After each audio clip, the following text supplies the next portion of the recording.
ഇന്ന് ലീവായിരുന്നു കേട്ടോ. അപ്പം ഇന്ന് കുറേ ദിവസമായിട്ട് ഞങ്ങളൊരു സാധനം പ്ലാൻ ചെയ്ത് വെച്ചിട്ടുണ്ടായിരുന്നു. അപ്പം ഇന്ന് അങ്ങോട്ട് പോകാമെന്ന് വിചാരിച്ചു. അപ്പം അങ്ങനെ എല്ലാവരും കൂടി അങ്ങോട്ട് വിട്ടു. ഇന്ന് ഞങ്ങളുടെ കൂടെ വർക്ക് ചെയ്യണ ഒരാളും കൂടി ഉണ്ട് കേട്ടോ, മിസ്റ്റർ ഡേവിഡ്. അപ്പോൾ ഡേവിഡിൻ്റെ വണ്ടിയിലാണ് നമ്മളൊന്ന് പോണത്.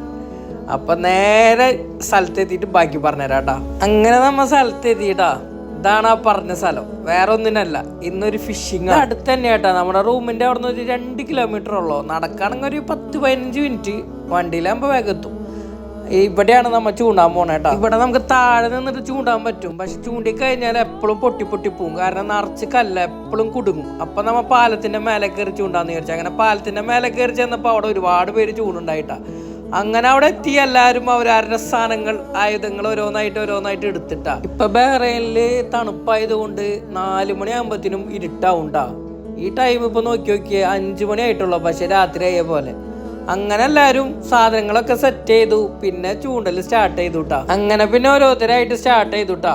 കുറെ നേരം ഇടലും ഇടുക്കലൊക്കെ തന്നെ ആയിരുന്നു. കാരണം ഒന്നും അങ്ങോട്ട് കിട്ടുന്നുണ്ടായിരുന്നില്ല. പിന്നെ ചൂണ്ടൽ എന്ന് പറഞ്ഞാൽ നമുക്ക് ഏറ്റവും ആദ്യം വേണ്ടത് ക്ഷമയാണല്ലോ. അതുകൊണ്ട് ഇടും, കുറെ നേരം ഇരിക്കും, പിന്നെ ഇടും, കുറെ നേരം ഇരിക്കും. അങ്ങനെ കുറെ നേരം സമയം കഴിഞ്ഞു പോയി. ഞങ്ങളുടെ തൊട്ടപ്പുറത്ത് തന്നെ ഒരു ചേട്ടനും ചേച്ചിയും ചൂടുണ്ടായിട്ട് അവർ കാണിച്ചാൽ ഇടുമ്പോഴത്തേനും സാധനം കിട്ടുന്നുണ്ട്. ഇതെന്താന്ന് ഒരു പിടിയും കിട്ടില്ല. ഞങ്ങൾ വീണ്ടും ഇങ്ങനെ ഇട്ടോണ്ടിരിക്കാനാട്ടാ.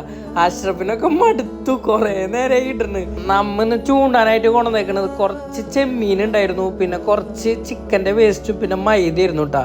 ചെമ്മീനുമൊന്നും കൊത്തുന്ന പോലും ഉണ്ടായില്ല. മൈദേമ പിന്നെ ഇടയ്ക്ക് കൊത്തുന്നുണ്ട്. അപ്പൊ പിന്നെ മൈദേമ ഇട്ട് ചൂണ്ടാന്ന് വിചാരിച്ചു. അങ്ങനെ കുറെ നേരമായപ്പോ എല്ലാവർക്കും മടുത്തു തുടങ്ങിയിട്ടാ. അങ്ങനെ അതിന്റെ ഇടയിൽ ഒരു സന്തോഷ വാർത്ത, ഫസ്റ്റ് മീനെ കിട്ടി. തൻസിക്കാണ് കേട്ടോ ഫസ്റ്റ് മീൻ അടിച്ചത്. വലിയ മീനൊന്നുമല്ല കേട്ടോ, എന്നാലും കുഴപ്പമില്ലാത്തൊരു മീൻ. ഇത് പേരെന്താന്നൊന്നും അറിയില്ല, കാണാൻ നല്ല രസമൊക്കെ. പിന്നെ അവിടുന്ന് മീൻ തന്നെ ആയിരുന്നു കേട്ടാ. പിന്നെ എല്ലാവർക്കും കിട്ടാൻ തുടങ്ങി, ഓരോരോ മീനായിട്ട് എല്ലാവർക്കും കിട്ടാൻ തുടങ്ങിയിട്ടാ. ഒക്കെ പലതരത്തിലുള്ള മീനുകളായിട്ട് കിട്ടിയിരുന്നത്. ഇതിന്റെ ഒന്നും പേരെന്താന്ന് അറിയില്ല, പക്ഷെ ചെറുതായിട്ടൊക്കെ അറിയാം. പക്ഷെ അതിപ്പോ ഞാൻ പറഞ്ഞാൽ വെള്ളിയായി പോവാന്നുകൊണ്ട് ഞാൻ ഇപ്പൊ പറയുന്നില്ല. പിന്നെ അതിന്റെ ഇടയിൽ തൻസിക്ക് ഒരു വലിയൊരു ഞണ്ടിനെ കിട്ടിയിട്ടാ. കിട്ടിയ പാടെ അതിന്റെ 2 കൊമ്പുമ്പോ ചവിട്ടി പിടിച്ചിട്ട് അതിന്റെ കൊമ്പ് 2 ഒടിച്ചിട്ടാ. ഫ്രണ്ടിലത്തെ 2 ഇതില്ല വലുത്, അത് അവൾ ഒടിച്ച് പിടിച്ച് അവൻ. പിന്നെ അതിനെടുത്തു വലിയ ഞണ്ടാട്ടോ, നല്ല അത്യാവശ്യം വലുപ്പമുള്ള ഞണ്ടായിരുന്നു. പിന്നെ അവിടെ നിന്ന് നമുക്ക് ഞണ്ട് തന്നെ ഇരുന്നു കേട്ടോ. ഒരു 3-4 നല്ല വലിയ സൈസുള്ള 3-4 ഞണ്ടിനെ കിട്ടിയിട്ടാ. പിന്നെ അതിന്റെ ഇടയിൽ നമ്മുടെ തൻസിക്ക് ഒരു കിടിലൻ അത്യാവശ്യം കുഴപ്പമില്ലാത്ത സൈസിലുള്ള ഒരു മീൻ അടിച്ചിട്ടാ. പിന്നെ അവിടുന്ന് എല്ലാവർക്കും ആ ഒരു ടൈപ്പിലുള്ള ഒരു 3-4 മീനെ, നമുക്ക് ആ സൈസിലുള്ള ഒരു 3-4 മീനെ കിട്ടിയിട്ടാ. പിന്നെ അതിനുശേഷം നമ്മുടെ ഡേവിഡ് അണ്ണന് ഏതോ ഒരു തരത്തിലൊരു മീൻ, നല്ല രസമൊക്കെ ഉണ്ട് കാണാനായിട്ട്. അതിന്റെ പേരൊന്നും നമുക്കറിയില്ല. കുറെ വരകളൊക്കെ ആയിട്ടൊരു നല്ല രസമുള്ളൊരു മീനെ കിട്ടിയിട്ടാ.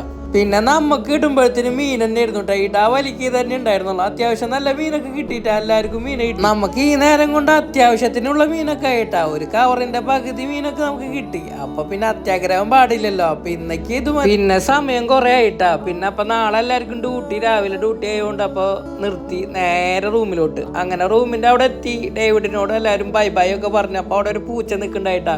അപ്പോൾ പൂച്ചയ്ക്ക് ഒരു ഫ്രഷ് മീനാണ് ഇട്ട് കൊടുത്തു. പൂച്ചയ്ക്ക് ഹാപ്പി. അങ്ങനെ എല്ലാവരും ടാറ്റ ബൈ ബൈ പറഞ്ഞ് നേരെ വിട്ടുട്ടാ. അപ്പം പിന്നെ കാണാം. Okay, by.